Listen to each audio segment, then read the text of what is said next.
sweatshirt. You are super dressed up. You look so nice.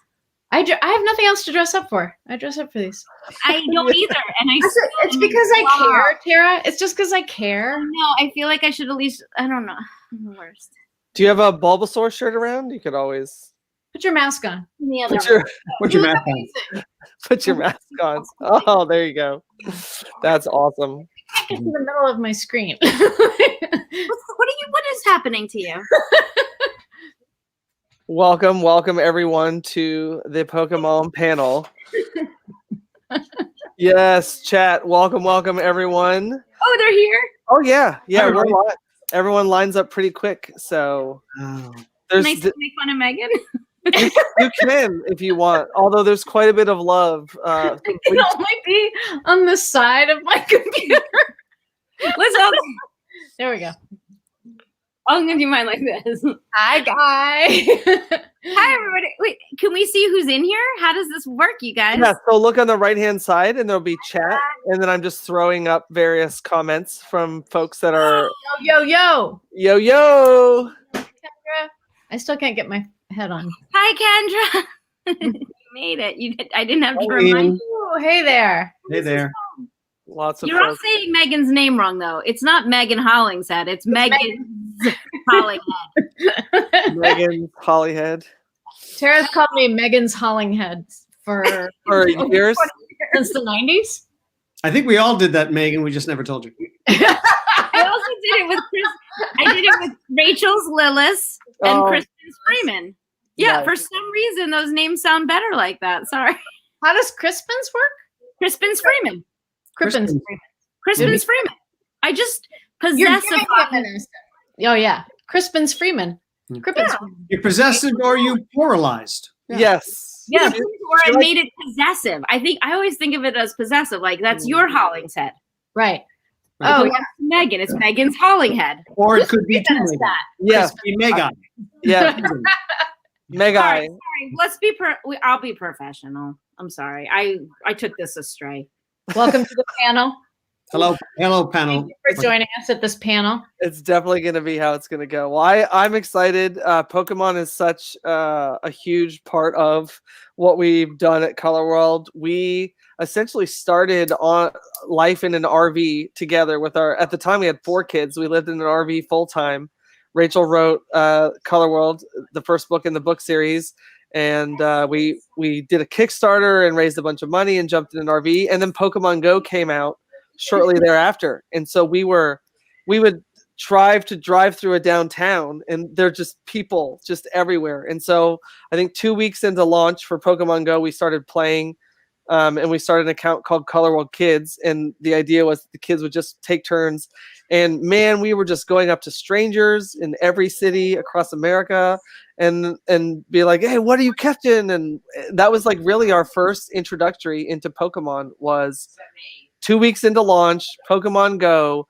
Like I remember being in the middle of the night in Dallas till like 11 or 12. In fact, the police came through and they kicked thousands of people out of downtown Dallas in Texas. Pokemon Go? Pokemon Go. Wow.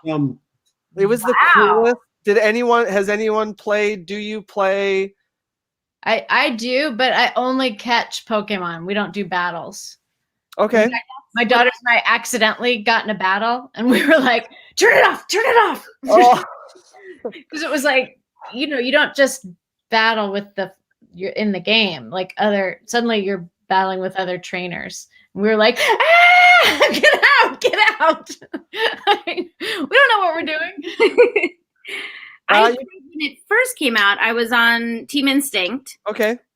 And I did the same thing. I would like if someone tried what was like, do you battle? I go, no, will you do it for me? And I would just hand people my phone and tell them to battle because I didn't know how.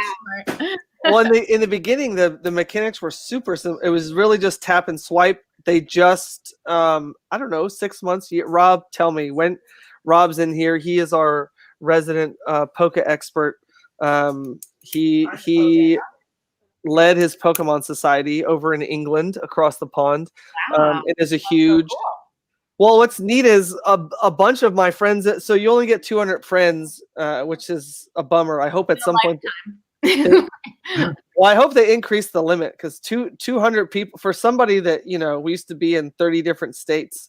We did 100 conventions a year before the zombie apocalypse started. 200. It's pretty easy to meet 200 people in 30 different states. So, Yeah. Brad, I'm sorry. I'm still on the upkeep. When did the zombie apocalypse start? Because I March 8th. Parked on the driveway. March 8th. Started March 8th. So Monopolis.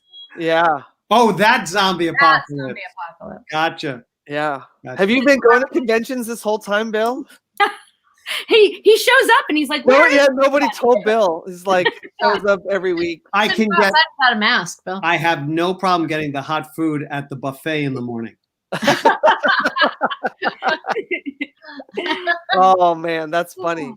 So Bill, it's funny. I was getting ready for this this event, and you fight Ash twice in the same arc, and your character goes to troll your other character, like Nando's out on the field like battling Ash, and then Conway's like, ha ha ha, that guy's a loser. Is that did you just like get picked when you were in the studio for one, and then they're like, oh hey, we need you to do, like, how did? Yeah, no, that's exactly right. I mean, and the ladies can tell you that as well. You know, every now and then, and Megan and I go way back doing some non-Pokemon anime, and we were part of it when it was very, very fresh, and it was all about doing as much as you could do for as little as possible. Right. And at the time, I was doing a lot of script adapting and directing as well. Okay. And if I had Megan in there and she rapped 5 minutes before her session was over, I was going to find this Something. role, that little, get her to change her voice. So, and I guess I guess that's still it today. You'd be doing a big role, and if you wrap it early, throw in a bit here, a bit smaller role there. Ladies, is that your experience as well? Yeah, I mean, with games, they try to. I don't think they're allowed to just pick up things anymore and throw them at us. Is that right, Tara? with what? Pokemon? No, with games. No, games, video games. As far as how many characters? Yeah. But Walla dubbing, forget it. They'll throw everything. Yeah, I mean, now I think there's more auditions for roles than there used to be. Like when we started back at 4Kids, like we just kind of got assignments, and if you were in, like Bulbasaur, I was in the booth doing a totally different role, and they were like, "Hey, try this." Yeah, we didn't know it was a big role. They didn't know it was a big role. Now they kind of know what's going to be a chunky thing. So, like, you know, there's things even with Pokemon, there's stuff that we audition for really more than in the old days. Yeah. The old days they were like, try this. If it doesn't work, we'll have someone else do it. It's not as Wild West as it used to be. Yeah. You know, all of us, got in on sort of the ground floor of these things, and you know, there would be a one-line role in something that nobody auditioned for, and you would have somebody, maybe be somebody who you were trying to train to bring into it because they'd never done it. Yeah. And 4 episodes later, it turns out they're the lead, but you put somebody in it who has no craft and no experience, and you'd get kind of caught. Yeah. That's how I got in. we tricked them. Totally. I mean, look, like we had no idea. Like we didn't know it was going to be a big show. We didn't know which parts were going to be big. We didn't know anything. It has been really. Well, it has been cool, Tara, to listen to your experience, to talk about in the early days and like just really not knowing, just totally not knowing. And like so many people discovered you could get paid to do this around that time. Bill, what was your first experience? Like, how did you you said you used to direct an ADR. Like, how did you get into the position where you were telling other people what to do? I went to Catholic school. Okay. And they're like, you go tell a bunch of, that's funny. He was hall monitor. My first opportunity as a director was because I was helping with the casting over at not 4Kids, but Central Park Media. Okay. And I was doing a lot of casting, freelancing on several projects. And then there was a large project that I wanted to play a lead role on, and they didn't want me to read for it because they felt I'd been overexposed, and that was something called Record of Lodos War. Huh. So my casting partner said, well, just change your name. And I will, when we send it, And so I made up a name because they said, Bill's too old. We want a younger voice. So she said, well, come up with a younger name. And I came up with Billy Regan, which is my middle name is Regan. And she sent it in and they loved it. They loved it. Cast him. So after telling her we didn't want Bill doing this show, they ended up playing one of the leads. Wow. And then there was a wonderful guy named Mike Albin was the producer and adapter. And they had a staff guy at CPM who was going to direct this dub, Record of Lodos War. And just as we were about to start, he got pulled off, a guy named Dave Siegel, got pulled off and put on another project. And it was really like the day before. And Mike Albin said to the Central Park media people, well, let's have Bill do it. And I'll be in the room in case he gets in case he does something. So that was my first experience. Was I directed the first 6 of, I think it was 6 of 12 or 6 of 13 or something. But that's my first experience directing. And that was the one that that Billy Regan got cast as the main character. Right. That's Billy Regan's first anime dub, and he's the young hero of it. And I also, and I would have the engineer, when it came time for me to do my stuff, I would just get in there and the engineer would press the buttons. That's awesome. Yeah. That is so. Yeah, as we said, it was kind of Wild West back then. But then at some point, did someone say like, "Wait, I thought Billy Regan was in this. Why is Bill?" Well, Bill Timoney was directing it, but he was directing Billy Regan. I love it. And the engineer a friend of yours then? He became one. For the right price, he was. That is so well. So, do you have a theater background? Like, how did you start acting? Like, because are you born and raised in New Jersey, or just grew up there? I'm born and raised in New Jersey. Okay. My mom was. I'm sorry, ladies. I'm going man first. I'm sorry. My mom was part of the golden age of TV in the 1950s. She was a model who then got print model and beauty queen, pageant, tiara head, all that. And they have a thing here in New York called Miss Subways. And there's a diner in Midtown that has all the Miss Subways memorabilia. My mom was in that is awesome. That is awesome. And she and you know that show On the Town, right? New York, New York. Right? In that movie, Frank Sinatra and G. Kelly, they're trying to find Miss Turnstiles. And Miss Turnstiles is a parody of Miss Subways. Right. So that's what that is. That is cool. My mom was in the royalty. You're like New York royalty. Yeah. Well, my mom. So she became a print model, and then she became a game show model. She was a Vanna White of her day. Okay. So good. And unfortunately, her biggest job was a show called The Big Surprise, which was hosted by Mike Wallace, pre-60 Minutes. Yep. Wow. And it was produced by Jack Barry and Dan Enright. Amazing. Damn, And if you saw the movie Quiz Show, you know that Jack Barry and Dan Enright were behind the $64,000 question. Oh yeah. Which was fixed. Right. That was the whole thing. No. And if you see the movie Robert Redford directed, Quiz Show, it really nails it. And as a result of that, and the congressional investigation, all the New York City live quiz shows shut down. Also, the show my mom was doing, The Big Surprise. And that's when she and Dad got married and moved over the GW Bridge and had my brother and I. Okay. She would bring us to auditions. And as babies, like my first job was doing a commercial, only on-camera principal commercial and a national network commercial in 1959. Wow. Right on, Bill. So, Like royalty. I had a successful career that I retired from to attend kindergarten. I have no memory of all this, but I grew up so early. I grew up. I've been trying to get back to that. Oh my God, you peaked at 4. Yeah. So but I was obsessed with movies and directing movies in the backyard and high school plays and college plays. Got a break out of college on a soap opera. Did it so good several years, and that's what got me started. Which soap opera? I was on a show called All My Children. Oh, that's what I was gonna say. Oh, I grew up watching that with my mom. So my mom grew up in Canada and was a nurse, and so worked a ton of nights. And so like I was home from school, she would tape it because she never knew when her shift was going to be, and then we would watch it. We'd watch all my children, and every year we would hope that Erica Kane, yes, would get finally win the Emmy. Yes, so you get it. Anyone that's a when she doesn't win, though, it's funnier.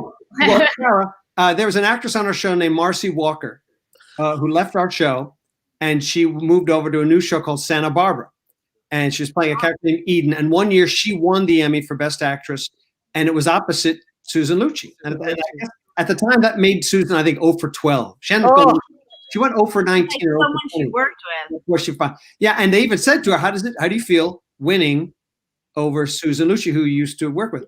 And Marcy did not pull punches at all. She said, "Oh, please. Susan gets more mileage and more publicity and more money out of losing. Out of winning." Right. Oh, that's so funny. Get it. Now, all right, Tara, you not talking about Pokemon at all. This is me getting to know you. Like I have had the fortune of hanging out with Megan for the Naruto event. I've hung out with Megan. She is so cool. I told you, Tara. I told you. We've never hung out. Megan seems so cool. Oh, right? she is. She is very. And then cool. You haven't lived till Megan has slept on your couch. She gets around. Megan and I have a lot of history. Oh. When I was between New York and LA, I lived for 2 weeks with Tara. Did you really? It seemed like a lot longer. She wouldn't leave. She was a squatter in my apartment. It was so weird. It was nice. That was a nice apartment. That's so Where was the apartment? It was in LA. It was like in West Hollywood, and it was not nice. Like my friend and I were on the balcony once, and he fell right through it. Like it was nice if you were home. Like Megan didn't have a home. Oh, right, sure. So it was nice. Yeah. If you're homeless, it was okay. Oh, right. This is nice. There's a balcony. There were gang signs on my steps one day. Really? Yeah. Really? Get out of there. Yeah. I missed that. I was like, I can walk to Real Food Daily. That was good. Yeah, it was a good neighborhood. Oh, that's awesome. Okay, so in case you haven't picked up, our first panel that we do for an event is always me getting to know everybody, and really a lot of our guests getting to see each other for the first time in a long time. We have a VIP panel. VIP is this Saturday at 3 p.m. Central, 1 p.m. Pacific. I think that's correct. If not, it's posted. Rachel has it posted to the top of the Twitter. I thought it was it's 3 o'clock Pacific. It might be 5 o'clock Central, 3 o'clock Pacific. That sounds right. Yeah. It's posted. No matter what I'm saying, it's pinned to the top of Rachel's Twitter at Colorworld Books. So check that schedule and ignore almost everything else. But this is where we get to hang out and have a good time, and we don't take any questions. And that, honestly, frankly, is to encourage you to hang out with our guests, because they're even more fun when you hang out with them one-on-one. I love that you were 3 for 3 on Florida today, Tara. Like, oh yeah, we did my one-on-ones. Everybody was from Florida. Everybody was from Florida. What? That was awesome. So weird. Yeah. What are the and I was like, it's not that big a state that like right. All your stalkers come from there. Oh, all the best stalkers. All the best stalkers. Yes, the Florida man is famous worldwide. They were all very nice. Let's hey. Get her. Vine whip, Megan. I'm sorry. Okay. Tara has a lot of fans. It's jealousy, really. Tara has yes. Only in Florida. Totally true. Totally true. Yeah. She's making the biggest one. Okay, so Tara, you are also a product of New Jersey. Were you born and raised or just raised? Tell us, how did born you in Connecticut. Okay. But very soon after moved to New Jersey. So we call that the tri-state area where we're from. That's what Dr. Doofenshmirtz calls it. But who does? Who? Dr. Doofenshmirtz Evil Incorporated. No one's a Phineas and Ferb fan. That's okay. Yes. My neighbor is, because I can see right into their apartment, and they watch a lot of that. Oh, Phineas and Ferb is so good. Yeah, so Jersey, woohoo, represent. But how did you get? Where'd you go to high school? Pascack Valley. There you go. We played you guys.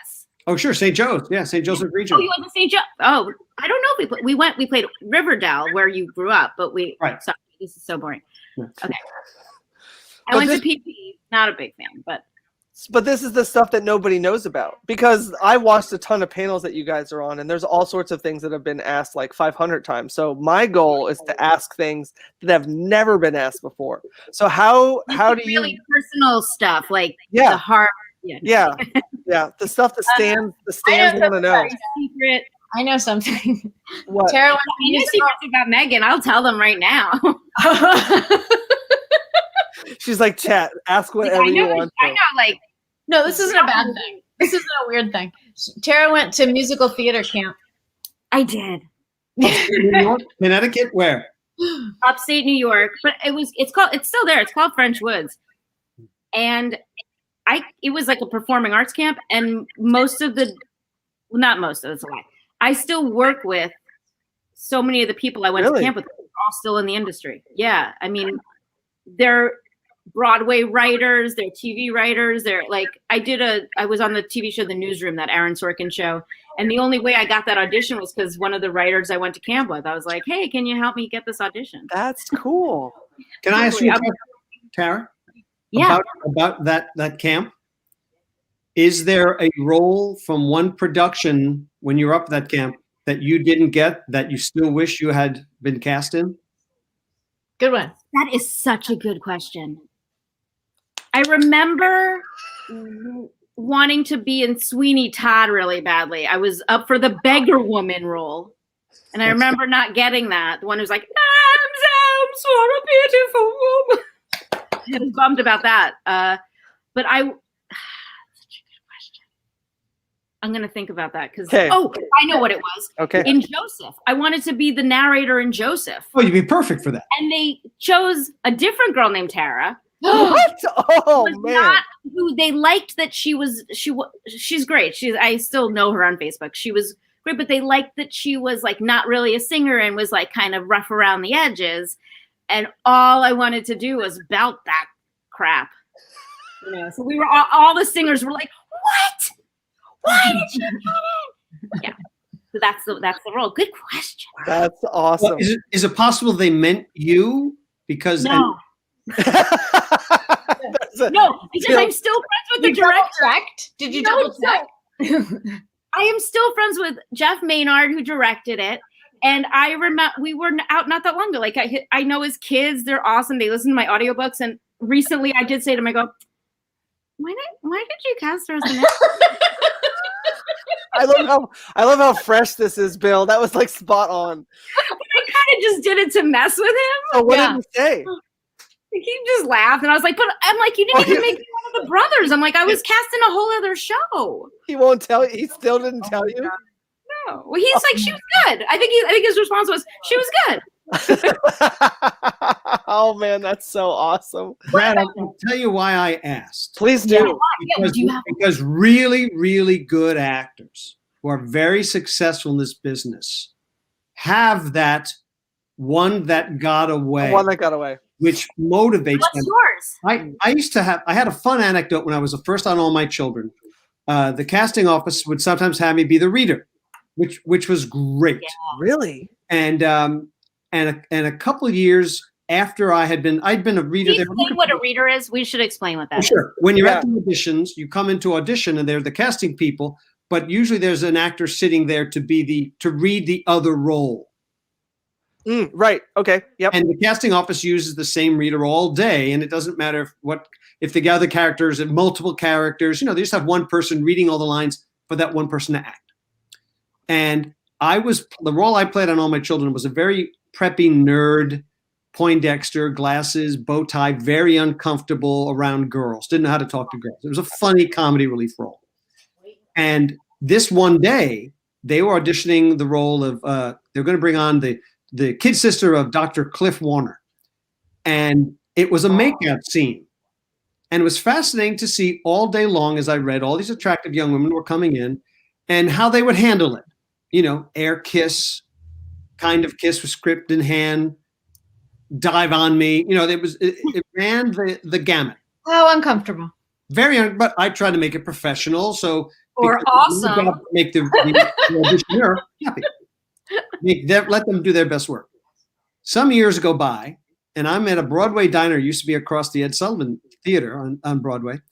And all the posters around are for Julia Roberts and Pretty Woman. I mean, I'm looking at that famous poster with her and Richard Gere. And a guy comes in who I know and the young lady I'm with also knows, and he's with his manager. And his manager says, "Oh, I know you. You're Bill Timoney." And I said, "Yeah. Oh, yeah, you're so-and-so. You represented some of the people on the soap." He said, "Yeah, and I handled Eric and Julia, and boy, did she laugh about that day." Excuse me? He said, "Yeah, Eric told me one summer his kid's sister was coming up to New York for the summer from Georgia. She was working at Orange Julius at 72nd and Broadway, but could I get her an audition?" So her first professional audition was for All My Children. Oh my gosh. And she came back to the office laughing her head off. She said, "I had to make out with the nerdy guy on the show. He was the reader." Wow. That's so cool. And I went, Oh. I made out with Julia Roberts? Wow. And I don't remember. And everybody laughed about it. And I used to tell that story. Cut to a couple years ago, a buddy of mine named Peter Hedges is making a movie that stars his son Lucas and Julia Roberts called Ben is Back.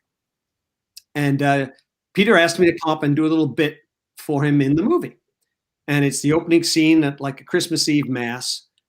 And I tell Peter the story I just told you. Yeah.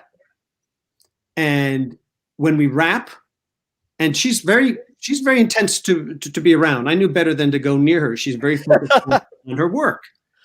But when we wrapped, I went to say goodbye to Peter. Yeah. He's up on the altar talking to the AD or whatever. And he's into something. So I thought I'd wait. So I turned around to step off the altar. And as I turn around, I'm face to face with Julia Roberts, who's also waiting to say goodnight to Peter.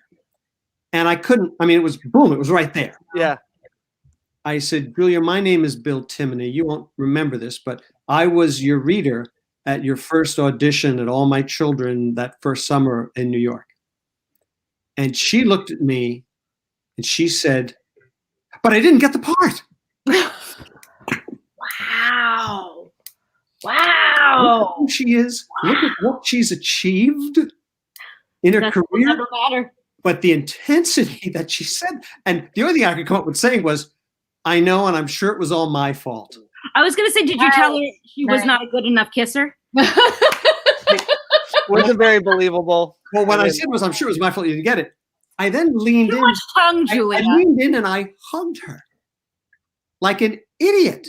Well, I'd made out with her 30 years earlier. Yeah, I mean, And sure. as I hugged her, I thought she must have hundreds of guys a week Yeah. wrapping their arms around her. And then suddenly Peter stepped in and said, "Julia, this is my good buddy Bill." And she went at the same time. I went, "I just told her." She went, "He just told me." And then she went, "But I didn't get the part." That's all she could care about is the part. Wow. You're not wild? I have one question about that story. Sure. You mentioned the Orange Julius on 72nd and Broadway, but I'm picturing the Gray's Papaya. I meant Grace Papaya because Orange Julius was down in. Wow. Tara, steel trap.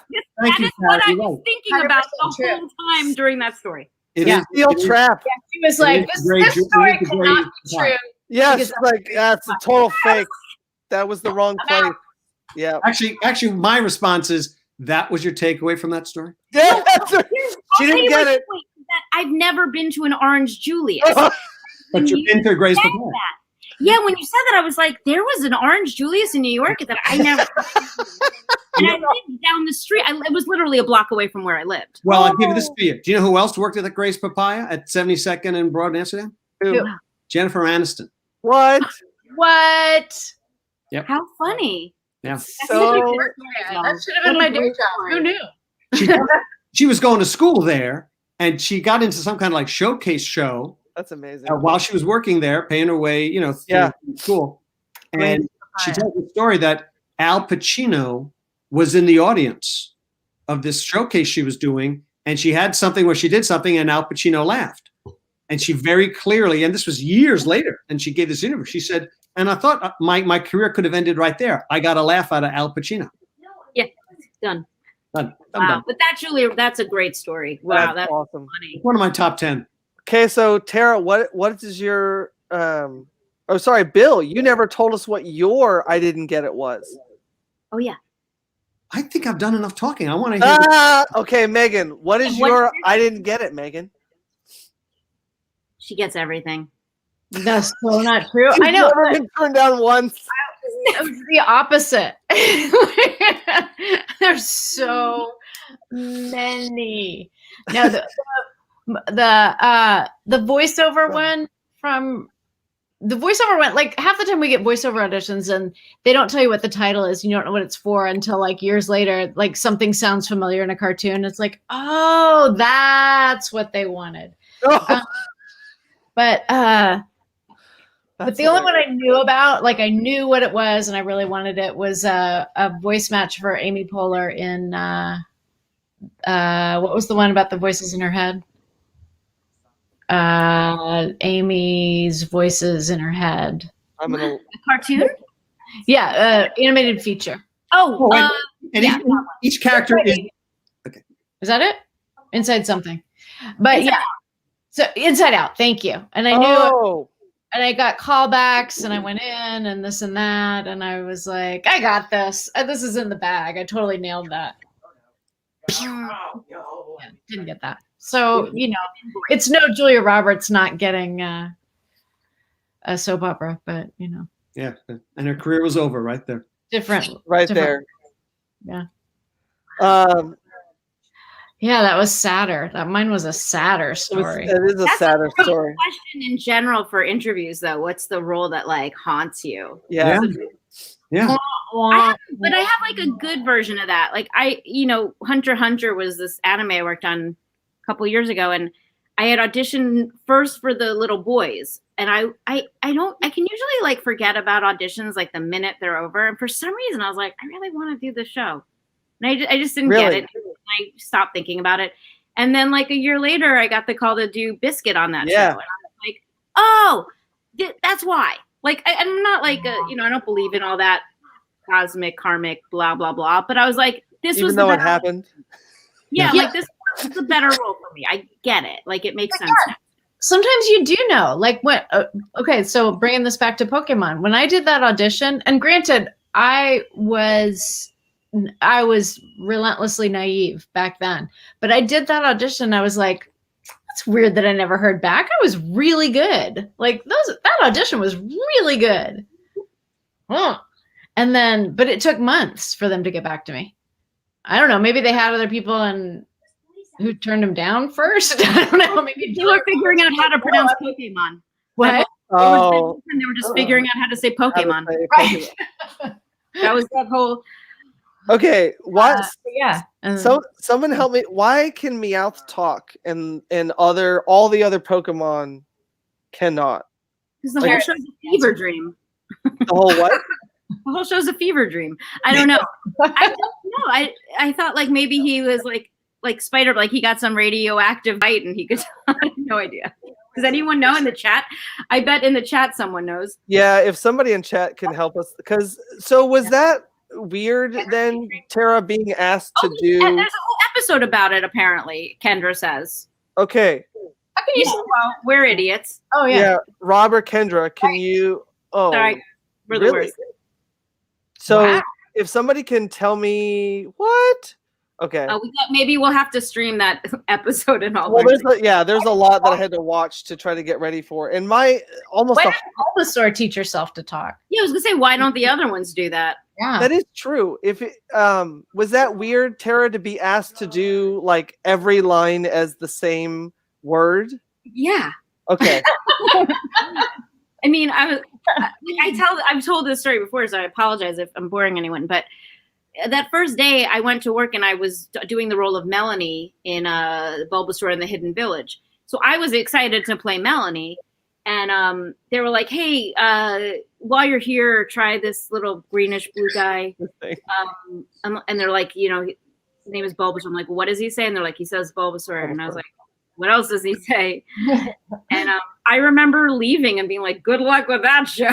Oh, that's hilarious. I don't think I really thought that. I don't know if but I was like, I did this show. They just, this thing just says his own name. Like, right? It was so bizarre. We had no idea where. No idea. There was no context for it. Like, what is this? That's true, because you're not seeing the whole episode. You're just trying to. Yeah.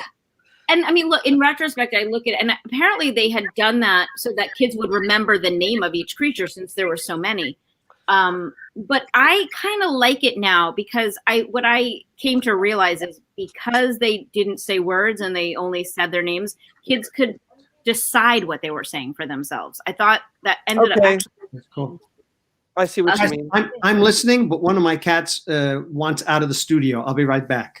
It just keeps saying its name over and over and over again. Cat. I think Cat.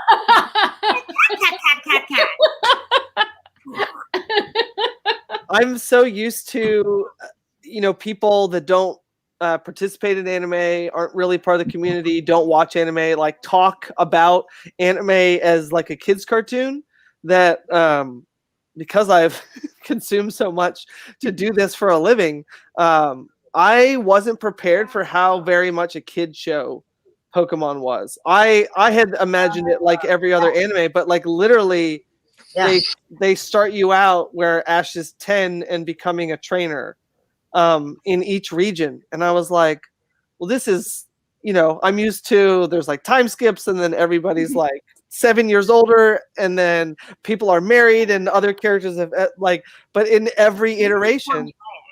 It's what? Super formulaic and it's, yes. I mean, we have it straight, but it works. I think it took, I'm trying to think, because man, I for probably a good 8 episodes, I was like, there's no way. How did this get so big? There's no way. Except that you said something in one of the Hangouts, Tara, that I was like, oh, and you're like, Pokemon was a lot of people's babysitter. That it makes sense that the one thing that I think it does extremely well is friendship. And that's very much an anime theme. Mm-hmm. And I remember watching Go and Ash like really just not like each other right off the bat. And I'm like, this is so irrational. But if I think about kids and how basic being a kid, you know what I mean? It's very simple. Like another kid's on your turf, that kid is no good. The kid's just like, you don't need that kid. You don't want that kid in your life. They're a competitor. And it was really interesting to see that they did a great job really showing you with all the creatures only saying their own name. So they only have like Ash and then the one trainer that Ash is hanging with for that particular journey. And so I feel like, man, do they do a lot with a little. Yeah. And I think what happened is that kids graduated to the games and the games are spectacular. And then that's when they got fans for life. I think that if you were to watch the anime for 20 and 30 years, it's a tough ask, but the games are spectacular and they have allowed people to kind of remember all the good stuff and then just keep carrying that forward. Yeah, they did a great job with integration with the cards, especially, and the games. And my favorite thing, I played Richie on it, and he's one of the kids that battles Ash. And I get a lot of people, they say like that episode made them cry. And as a kid, that's a weird emotion because he beats Ash, and Ash has to learn how to lose and win graciously, and that's a huge lesson that some adults in this country are still learning. And or won't. Shots fired. No, but what I was saying is, a kid crying at a cartoon that's an interesting emotion for such a little kid. Yeah. And to be that invested, and so if we were part of any of that, it's a cool thing to be a part of. And I apologize. I'm sorry I made you cry, but it was probably a good life lesson. And, oh, for sure. Did any of you watch Detective Pikachu? Yes. No. What did you think? I went with some former cast members. Actually, we went together. It was just different. I mean, I thought it looked gorgeous. But it really just was not your thing. But again, I think it's a separate thing, and I think that's great. The games are a separate thing. The live action movie is a separate thing, and the art. I love it. Yeah, I really, really like to be like. I love Detective Pikachu. I love that Ryan Reynolds was Pikachu. I think he crushed. kidding. I think he crushed that. I really and again, until I got ready for this event, I had 0 episodes watched of the anime in terms of I'd never, because my whole experience was on the phone with Pokemon Go, and I just saw it unite Americans across from coast to coast. No matter what city we went to, there were thousands and thousands of people out until police sent them home at midnight or 1 or 10 or whenever the parks. I mean, they were clearing them out of downtowns, out of parks. We were up in the middle of the night. If you saw something that you didn't have on your Pokedex, you were like, I ran almost 2 miles for a wild Lapras in California. Do not admit that. We were on the point. So good. We were on the point at Long Beach where the lighthouse is. And it was back when people were running maps that could tell you exactly where something was. And we knew where it was. We're 50 people ran a marathon, ran 2 miles. The guy 10 feet behind me clicked on it and it despawned. 2 miles. Imagine running 2 miles and it despawned. No. It was incredible. Sounds awful. It was awesome. It was like this world has literally never seen anything like what this game was able to do. And anything that can bring people, it didn't matter. Like the teams thing was fun. Oh, what team are you on? Is so incredible. Bill They did a great job of that. And it was in the real world. Like to me, it got a kid away from their computer. Yeah. And I thought that was the best thing about it. And that was like, that's what's so kind of like surreal and crazy. That's what I loved about Detective Pikachu, is they showed us what it could, like what this world that Ash is just enthralled with, and every kid just wants to be a Pokemon trainer. And it just, Pokemon Go showed us like what it could look like to kind of all be doing the same thing. Bill.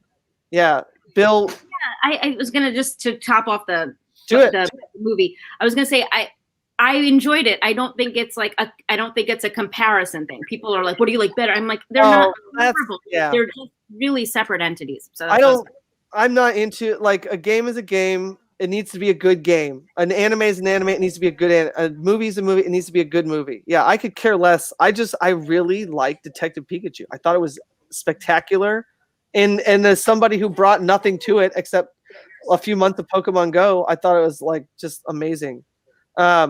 Bill, how I think Ryan Reynolds is the talent of our time, and my wife and I will watch almost anything he's in, as long as he's not like buried in a box underground. What was the name of that? yeah, I know, 28 something. Yeah, but I do not understand why they're not constantly rerunning 2 Guys a Gal and a Pizza place. Remember that? That was the first. I did not know this. Oh yeah, 2 Guys a Gal and a pizza place. It was an ABC sitcom. Trailer Howard was the female lead. Oh, I'm forgetting the name of the male lead, and Ryan Reynolds was his buddy. They were the 3 regulars. Huh. yeah. And how that is not constantly rerunning someplace, because that's the thing that first made him. really? Yeah, 2 Guys, a Gal, and a pizza place. Hit tonight when we're done. Trailer Howard, Richard Raculo, Ryan Reynolds, Nathan Fillion, Suzanne Pryor, Jennifer Westfeldt, Julius Carey. Jennifer Westfeldt was on it? Yeah, as Melissa. You're in New York. Yeah. Wow. No, I was. I've got a long pal of mine from like '83. He was on another soap for ABC when I was on All My Children, named Bryan Cranston, and Brian and I have just been lifelong pals. And we were doing a show, a Broadway show, All the Way, and John Hamm and Jennifer Westfeldt came to. Look at baby Ryan Reynolds. The 4 of us at dinner afterwards. Oh my God, look at that! I saw All the Way. I don't know how I didn't see that. That makes me upset that I didn't see you in that. Did you see it on Broadway? No, I'm sad that I didn't. I know it was something that I had wanted to see, and I'm sad I didn't now. Doesn't Ryan Reynolds look like he's in Saved by the Bell? Yes. He's so good as Deadpool, though. Like, I love that so much. Oh, damn funny. I love So Deadpool. Yeah. It's an amazing. And I really love, and it's great for me that the trope exists in anime so much of the character that really does good but is really human. I think so often main characters, they feel like they do too much right, and the rest of us are just kind of F-ups that we're just trying to do our best.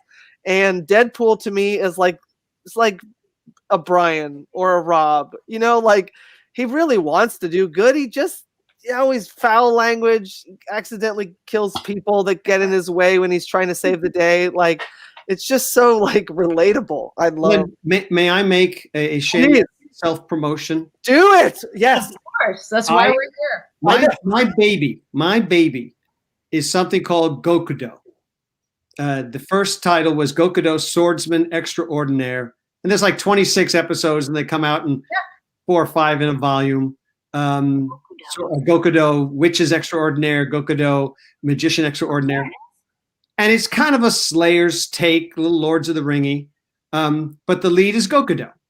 And the whole gag in Gokudo is every time he has an opportunity to make a heroic act, he does the exact opposite. Oh, really? It's all about cowardliness and self-aggrandizement. Perfect. You know, like the devil offers to give him what he wants in exchange if he sells him his soul. Okay. And Gokudo goes, tell you what, how about if I sell you my best friend's soul? So Gokudo is, you always get to that place and he always backs off. The reason why it's my baby is, and Megan, you know, we did it up with Joe up at Headline. And I adapted all of the scripts and I directed all the recording sessions and we cast all cool people. Megan, you're in it, aren't you? Or had you just moved to LA? Megan's in it. I found it. Yes. Megan was shit. We worked on more than one show. Well, anytime I had a job, I wanted to hire you. Yeah. You were Princess Coco too, Megan. Oh yeah, I remember Princess Coco. And everyone was in this. Why wasn't I in this? were you in New York? Why did I get this job? You worked for Joe, right? The one that got away. No, we recorded it that summer that you were trying to be in Joseph and the Amazing Dreamkiller. Yes.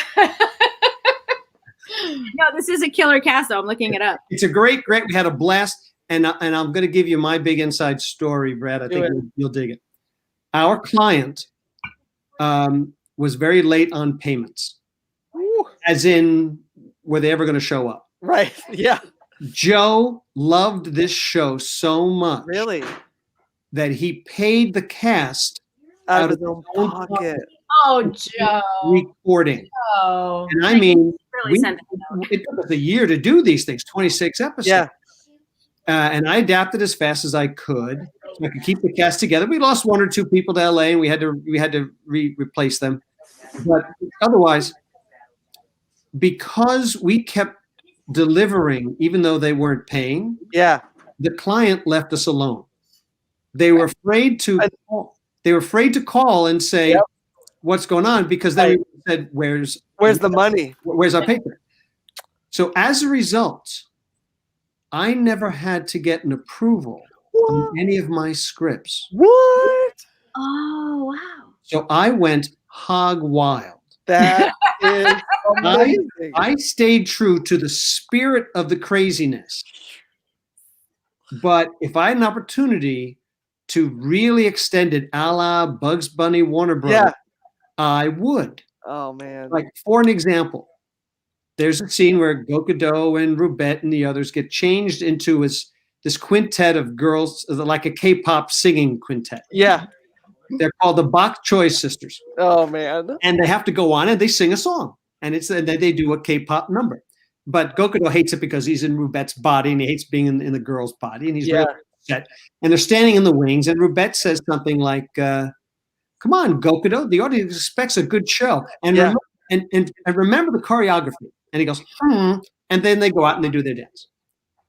And I called Joe and I say, so I'm going to have to adapt this song into an AABB rhyme or whatever. He goes, no, you're not going to change the song. I said, what do you mean? This is the dub. It has to be in English. He said, we couldn't get the rights to the song. So we're going to use the original. I said, the original's in Japanese.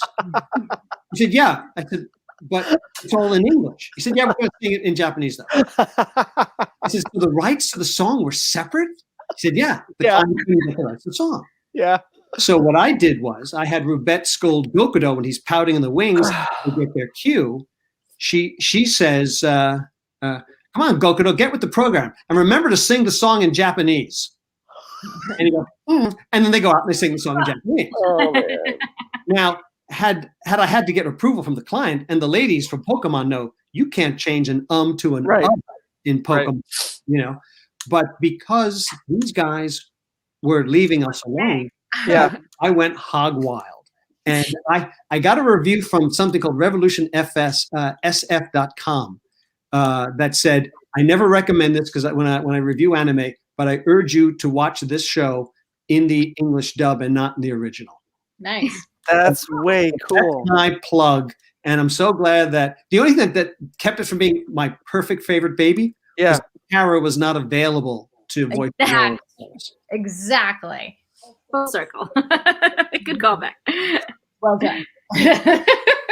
That's awesome. That's so cool. Tell them the name. Someone in the chat asked for the name of the show again, I think. So what? Oh, Gokudo. It Yep. goes under Gokudo Swordsman Extraordinaire. Gokudo. Yep. Yep. And there's the I'll drop the behind the voice actor in the chat. So this And you see third one down with the big eyes. That's EQ. That's the devil. And the actress who voiced it is my wife Georgette. Oh, nice. My wife is the voice of Satan. You cast your wife as the devil. As the devil. I feel like this opens up a whole other conversation. Nothing weird about that. Were you married at the time? Well, we were newly married, in fact. Okay. Well, then it definitely probably fit. Yeah. There's a lot of stuff you find out in that first few months. Yeah. I've been married for, man, I don't know, 20 years at this point. So Congratulations. yeah, it's five kids. So it's a fun time if you want to be a better person. I highly recommend it. If you want to not be the same in 20 years as you are right now, get married today, and I promise you, in 20 years, you'll be way better than you are right now.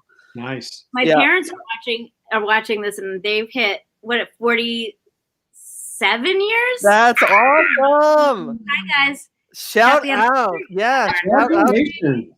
47. Yeah. Okay. I just figured out there's a way to see what people are writing in. Oh yeah. So Tyler, thanks for the comments. Amanda, thanks for the comments. Yep. Amanda, I agree with you. Jewel Bem Hunter Lime.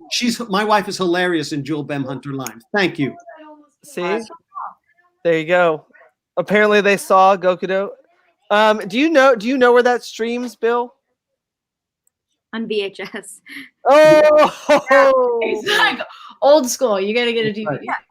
All the Central Park Media stuff I feel like is on VHS, right? All that stuff. I'm gonna have to see if there's a way to. Netflix will license anything that's affordable, right? I feel like that's their one. Oh my gosh, thing that they're looking for most. Gokudo. GOK. We'll start a petition, Bill. Oh wait, are you saying that there's not enough streaming anime on Netflix? Oh, they have gone hard. They've really leaned into. In fact, I would say it's doubled or tripled in this year, in 2020. I would say, Bill. Yeah. And a lot of studios are licensing season 1 to Netflix, and then ask you to come over to their platform and watch the rest of. So like One Piece and Fairy Tail, Bleach, JoJo's Bizarre Adventure. I mean, there's a huge catalog of anime on Netflix. Well, I'll see if I can't find that. Because they don't have to pay us for it. There's no royalties in anime. It's not how you. Yeah. Is there some that you can do that has royalties? It has to run so long, and it's very unusual for it to happen. Yeah, but I mean, the good news is it's cheap for them to get a lot of it. So they're available. The bad news is doesn't really. Do fans understand that the reason why there was, especially back in the early days of anime dubbing, there was so much revoicing of characters is because the anime's dubs weren't paying enough to keep an actor. And if an actor got, say, a Broadway show or a job out of town, they weren't going to turn that down, right, to stick around so they could do 2 hours of dubbing and which might, they might get paid maybe $100, and that was it. And interestingly enough, in 2020, we're in the same boat.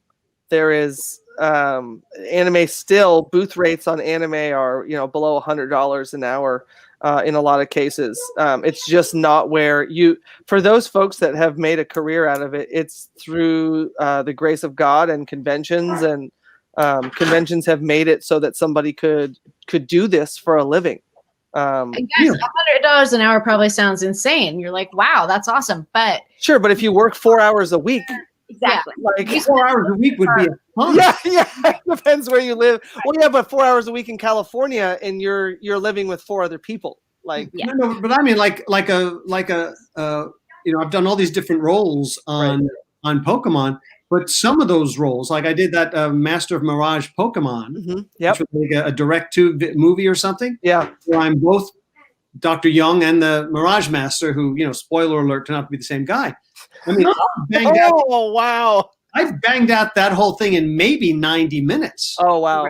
And then that was it. Yeah, like I did a 4-hour session today, which is a really long session, but we did 3 episodes. So, and then you're done. Yep.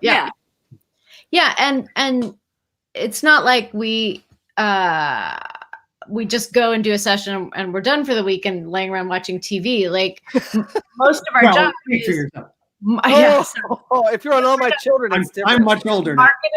Marketing, auditioning, making phone calls. Like it is a full-time job where you only get paid for a couple hours a week. Yes. I'm not complaining. That's what I'm not complaining, but when I just don't want anyone to think, wow, they're complaining about getting a couple $100 an hour.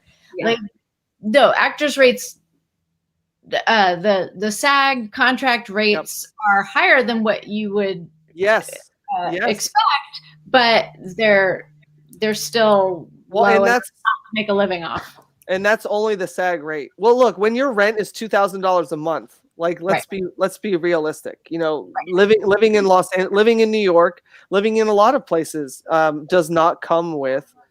Yeah, it's a game of numbers, of taking 99 no's and making the one yes, and you just have to get told no 99 times as fast as you can. May I give you an example? May I give you a recent example? Do it. Like the ladies, I'm doing whatever I can. If I can get anime dub, I do it. If I get some other voice work, I do that. I work on camera. I do a couple of Broadway shows. I work on stage. I work wherever I can get work. Training manual. I want to find out how to get that. I want to find out how to do commercial. I haven't done that, but I will. Work is work. There for the longest time, Law and Order was the show in New York. Yes. It was the only thing.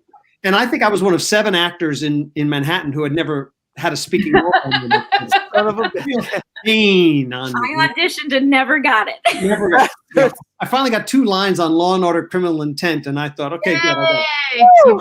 Then, in more recent years, it's The Blacklist, which is now in, I believe, its 8th season. The James Spader show on NBC. It's the New York show. It's down at the old Chelsea Piers where Law and Order used to film. That's the show all the New York actors want to get in on, because a network show pays better than a cable show. And I would go into audition, and I wouldn't get it. And I would get called back in and audition for another role. And I made a thing out of, I never go, why didn't I get it? When I was young, I did. And that was a mistake. Yeah. The victory when you are an actor, the victory is when you get called in by that casting office a second time. Yeah. That means the job you did at that first audition was what they want. Yep. There are other reasons out of your control. So if you plug into that, you're dead. Yeah. But every time I got an audition back for that same casting office, for that same show, it was a victory. And I would show up like it was a party, and I was so happy to be there. Yeah. Yep. Early this year, just before the pandemic hit, I booked a nice speaking role on The Blacklist. Yay! Got a terrific scene with James Spader. It aired in April. It was the 16th role I had auditioned for on The Blacklist. Yeah. 16 So is the charm. over the span of 5 years, season 3, I think was the first time I first started, I'd gone 0 for 15. And if I'd let myself at 0 for 6 Oh, or for sure. 7, Yep. let it get to me, I never would have gotten farther. You should have gone to camp with me because the executive producer of the Blacklist went to my camp. Was it Bill? I mean, was it the what were same you thinking, casting Dan? director bringing you back? Oh yeah, yeah. It was Finnegan Jacobs casting. Bonnie Finnegan has always cast the Blacklist, and she and her team, they really liked what I did. They thought I was right for the show. Yes. But the producers, not this time. We need somebody taller. We need somebody wider. We need somebody younger. We need somebody older. It doesn't matter. You don't. When you're an actor, you don't get a phone call and have it explained to you. Right. Yeah. They're like. So it's easy to fall into that Right. trap. And I'm talking to people who are not involved with it, but might be curious about it. It's Yeah. easy to fall in the trap of it's my fault. I didn't get the role. The universe is telling me to move back to Iowa and help Gramps in his pharmacy. But that's not the case. You just have to see the victory was in that office, really liked what I did. They're bringing me back. Yeah. It's That's- like Ash in the Pokemon tournament. That's Okay. exactly. The world is like Ash. It's Life is about, like Ash. it's about the journey, Yes. not the destination. And not even all of Ash. It could be just a piece of Ash. Just a So- piece of what a piece of Ash. Oh, I knew. And we're out. If we How can left you- that, I knew you were gonna take that Thank you, bait. Karen. Thank you so I much. love it. So since we're back there, we'll wrap up. Aw. I know it's the worst, guys. Panels, like, it's so hard to say goodbye. It's so cool getting to meet new people. What a pleasure, Bill, to get to know Tara. We haven't really seen each other since Anime Expo before the zombie apocalypse. And then Megan, it was a few short weeks, but you are so. I've spent this week telling everybody how much fun you are to have around. Right? I know. That's what I keep trying to tell Tara. Megan, I can't be convinced. I just why I just don't like her. I don't know. It's weird. I just have this. now? When Nurse Joy takes the Pokemon into the operating room, is everyone in the Pokemon Center a Chansey besides Nurse Joy? Yes. So how are they operating as, like, do With you their flippers? yeah, does Nurse Joy I've always wondered this too. It's like they just take them back, Yeah. behind closed doors, yeah, what happened? bring them back. Yeah. I gotta smack him around a bunch. Yeah. There's just like some magic that happens. Magic. Okay. And we always used to laugh that that Chansey's name was Chansey. Like if you went to a hospital, Oh, and then there's Chansey be like, get what me are my some more. odds, Doc? Yeah. Megan doesn't like to brag about this, but in prepping for Nurse Joy, she spent a lot of time volunteering as a triage nurse. Did a lot, like, Good. She's a very method actor. Yeah. yeah, she went to It was easier just to say this guy doesn't have a chance. That was way faster. If you're doing triage, it's way faster just to be like, Say you're probably not gonna make it. Yeah. If you'll just put that body over there. Yeah. Yeah, that's what I love like. it. So speaking of Ash, why can Ash's Pikachu beat every other Pokemon despite the fact that there is such a thing as type advantage? And electric is not super effective against every other type. I guess Why? the chat can answer that. What'd you say? The chat can probably answer that better. Than Super not realistic. I'm gonna send that to Bill. not realistic. It is not. I do know the answer. Do you really? Yeah, just despite the advantage thing and all that, the reason why Pikachu can always prevail, Yeah. Yeah. is because he's got a piece of Ryan Reynolds. Ah! Checked off the list, and that is everything. I love it. You guys, so the VIP is Saturday for everybody in chat. So definitely, I know that there's lots of questions in chat. I shut up during VIP. I don't say anything. So if you want to have your questions answered, please make sure you get into the Colorworld Live VIP only group, Facebook group. Any paid ticket, any ticket from Bill, any ticket from Megan, any ticket from Tara, from Anaris, from Lindsay. And tomorrow we have Jason Page, who sang the original theme song. Jason Page's career is long and storied, guys. In digging into getting ready for that, like it's amazing the things that Jason has done over the course of his life and who he's been on stage with. So join us tomorrow for Jason Page. Join us Saturday for Anaris and for Lindsay, and then join us again Saturday for the VIP. Can I leave everybody's page up for hangouts and autographs and things like that, Bill and Tara and Meg? Okay. Sure. So then we're going to leave the pages up through Saturday at 11 p.m. Pacific to grab any item and then come in on the VIP. Man, what a real pleasure to get to know you all and to see you, those of you who I haven't seen in a while. I hope everybody had a great time. Terrific. Nice meeting you. Ladies, great to see you again. All right. Sweet. We'll see you guys soon. We'll see you tomorrow night. Guys. Signing off for now, and don't forget to catch them